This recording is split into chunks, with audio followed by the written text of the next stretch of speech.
Esse corte faz parte do canal Duda Garbi, um assado para. Gostou? Te inscreve no canal. E como é que eu fui parar na Itália? Porque tinha uma dúvida deles, que era o Zico ou o Falcão. E fizeram um monte de pesquisa, por exemplo, Dino Sani, o Pelé, outras pessoas, não sei quem foi que disse essa frase. Olha, se vocês querem um goleador, é o Zico. Agora, se vocês querem um cara que organiza o time, né, porque eu sempre fui meio treinador, quando eu joguei, pego o Falcão. Aí eu fui, um ano depois, quando abriu, cara, eu tentei levar o Zico. Falei com o Galo, liguei, eu estava em Gênova, nós tínhamos sido campeões. Liguei para ele, mas ele estava fechando com o Udinese. Já está vendo com o Udinese. Estava fechando. Aí passou mais um ano e tal. E depois, no ano seguinte, no outro ano, o líder me pediu para tentar o Cerezo. Aí falei que o Cerezo ia foi jogar comigo lá. Daí as portas... Aí já era 83. Bom, daí vai o Júnior, vai o Depois Sócrates. foi o Sócrates, depois Edinho. Aí foi na minha época foi o Juari, foi o Maveri, e o Luiz Silvio, e o Enéas, que era muito bom jogador da Portuguesa, Sandro Rogério, né? Mas tinha muito poucos. Eu fomos os primeiros a chegar lá. E a Roma, quando tu chega, assim, dois times, assim, acho que jogadores mudam a história, né? O Falcão na Roma e o Maradona no Napoli. Justiça seja feita, tinha o Careca também, né? A gente chegou depois, né? A gente fala pouco do Careca lá junto, mas o Careca e o Alemão acho que estavam juntos, né? Mas enfim, vamos lá, vamos deixar mais ou menos assim. A gente ouve falar que é o Falcão na Roma, o Maradona... Maradona chegou depois também, no Napoli. O Maradona. Chegou o Kroll primeiro, que era o jogador, um líbero daquele grande time, daquela grande seleção da Holanda, o Kroll. Tinha Kroll, tinha Cruyff. Ele foi jogar no Napoli e ia jogar muita bola. Muitos maiores zagueiros que eu vi. Então o Maradona chegou depois. Mas o título, que é a representatividade maior da época com a Roma, tu estás na Roma e o Maradona está no Napoli, certo? Eu quase estava aqui no Napoli. Eu quase fui pro Napoli. Essa história é antológica. Ah, não? Então me conta, tia. Não, é que eu tinha terminado com a Roma e vim jogar 6 meses no São Paulo. Sim. E depois teve a Copa de 86, que eu nem joguei, mas estava lá. Que nós fomos... foi no México, né? 86 sim. Espanha 82, México 86. E aí sempre tinha, depois da Copa do Mundo, um jogo beneficente para a Unicef, que reunia a seleção da Europa com a seleção do resto do mundo. Tá. Aí eu fui convidado, fui lá jogar. Foi em Los Angeles o jogo. Acho que foi a Pasadena, acho que foi.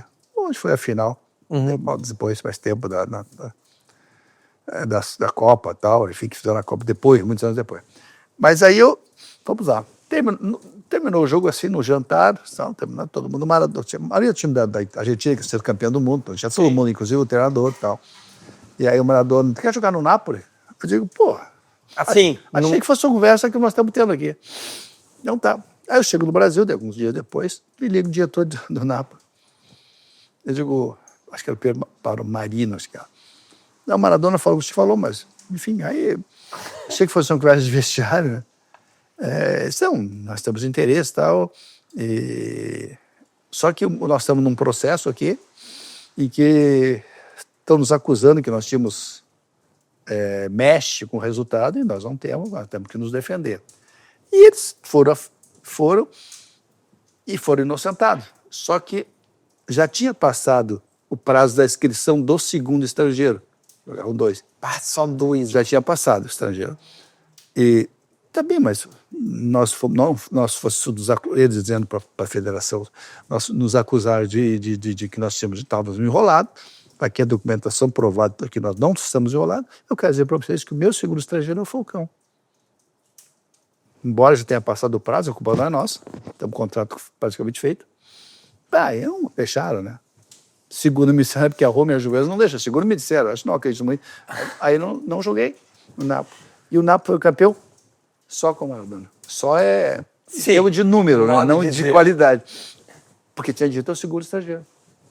Que era segundo? Seria eu. Sim, mas no final acabou não tendo. Passou o prazo de inscrição. E aí os caras boicotaram e mesmo assim deu Napoli. Aí depois é que foi o Careca e o Alemão. Mas foi interessante a história. Mas Cara, seria... E eu disse para assim, ó, como eu não joguei só 1 ou 2 jogos na Copa, eu treinei 3 meses de titular. Eu e o Oscar. Depois de uma semana eles tiraram. E aí... 86. Aí eu digo, olha, como eu não joguei, joguei pouco, 2 jogos, vocês podem achar que eu estou machucado. Que eu tinha parado de joelho 3 anos, 2 anos antes. Vamos fazer o seguinte, vocês me pagam se eu jogar. Que é uma garantia que vocês vão ter que eu estou bem. Uma espécie de contrato de risco. Não risco. Vocês me pagam só se eu jogar. Eu sei que eu estava bem. Né? Eles acharam ótima a ideia. E aí, no fim, não deu por essa situação que não deixaram passar a inscrição. E no ano seguinte não poderia... Não, eu já estava aqui, já tinha parado. Aí parei de jogar. Daí... Eu tive um convite para jogar no Neuchâtel Xamax também, treinado pelo Stilling, aquele zagueiro, aquele volante da Alemanha. Mas, no fim, não foi. Resolvi parar. E aí fui eu cuidar da minha grife de moda. Mas aí tu começa sendo treinador do México, não? Não, vai ser com a seleção. Na seleção, depois tu vai pra América? Depois eu vou para a América. A primeira é em 90 lá com a seleção. Primeiro, eu assumi depois de 90, depois da Copa da Itália, e fiquei o tempo do contrato, 1 ano. E aí, tiveram algumas coisas, porque para mim continuar tinha que ter uma certa anuência de convocação. Eu digo, não, anuência aqui. Como que é anuência? Então, né? Anuência, tipo assim, eu gostaria que se convocasse. Se eu quero convocar o Dura, eu vou convocar o Dura. Enfim, aí acabei não renovando por isso. Mas assim, embora tu esteja dizendo que tem algumas anuências, tinham que ter tido, tu também teve uma liberdade a ponto de levar pessoas que eu quisesse jogar. Só que o contrato ia terminar em agosto. Tá. Quando terminaria a Copa América, praticamente. De 91. De 91. Porque, na realidade, isso o Ricardo tinha razão. Paulo, eu não posso ser um contrato com o senhor de 4 anos, porque o ano que vem, falando de 90, depois da Copa, eu não posso contratar de 4 anos, que senão seria leal, porque eu não sei se eu vou continuar nessa. Porque ele não tinha a força que ele foi ter depois. A CBF não ia... O Ricardo Teixeira não continuaria na CBF? Não sei. Tinha eleição? Não, tinha eleição e ele não tinha a força que teve depois. Depois ele ganhava com o pé nas costas. Sim, ele passou a ganhar tudo.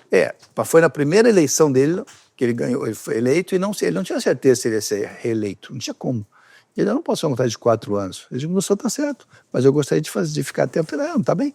Mas aí, depois, um monte de exigência, eu acabei não ficando. Mas fiquei muito feliz, porque o Parreira deu uma declaração que me deixou muito satisfeito, que eu tinha feito um trabalho que ajudou muito ele na pesquisa, porque eu tinha feito algumas experiências de Cafu, de Mauro Silva, de Márcio Santo, de Leonardo. Eu vou te dar um monte aqui.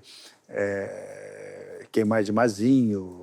Esses que foram campeões, fora que tu levou vários caras, outros muito bons jogadores que acabaram não indo pra Copa, né? Como o Kleber, como o Adilson. O Adilson Batista. Como o Luiz Henrique. Eu lembro do Luiz Henrique do Bahia. Cara, eu lembro um jogo Brasil. O Luiz Henrique foi pra Europa depois, né? Isso. O Mazinho, que jogou no Bragantino, que era um grande jogador. Depois, quando eu fui treinar no Internacional, eu trouxe pra cá. O Marcelo já tinha machucado a perna e não conseguiu jogar, mas era muito bom jogador. Jogava no Bragantino, do Vanderlei, jogava Mazinho e Silvio na frente. Silvio, o centroavante. Não, então, coloquei uns garotos que estavam surgindo, né? Eu digo que ninguém lança, ninguém dá oportunidade. Eu dei oportunidade. Por Denner, que jogou no Grêmio. Tinha 17 anos, eu botei na seleção contra a Argentina, dentro de Buenos Aires. E a jogada do gol de empate foi dele. Tu levou o Denner pra seleção, cara? Eu não sabia dessa. Eu nunca tive... Mas eu não faço mesmice, cara. Tá, mas assim, eu foco... Mesmice, 4-2-3-1, não vem, sabe, não dá. Tá, mas me esmiuça essa do Denner antes da gente ir pras táticas que eu quero te ouvir. Porque assim, eu acho que, como não tem muita imagem do Denner... jogava muito dele, tinha uma velocidade absurda. Assim, pra quem... Você lembra do Edilson, né? Lembro, Capetinha. Eu tinha uma coisa parecida. O Edilson foi parecido com o Bastida, mais ou menos parecida. O Edilson, no áudio, ele era E o Denner tinha 17 anos, entrou no jogo contra a Argentina dentro de Buenos Aires. Pô, ele era um jogador top, top. Com 17 anos, jogar contra a Argentina e entrar e jogar muito, fez a jogada do gol de empate. Uma pena, né? Nos deixou muito cedo. Seria um dos maiores. Sim, seria. Jogar na Portuguesa. Ele tava no Portuguesa, depois ele vai ao Vasco, o Grêmio, né? Acho que é essa, né? Acho que é. E aí teve uma morte prematura demais. Né? Horrível. Um horror, velho, um horror.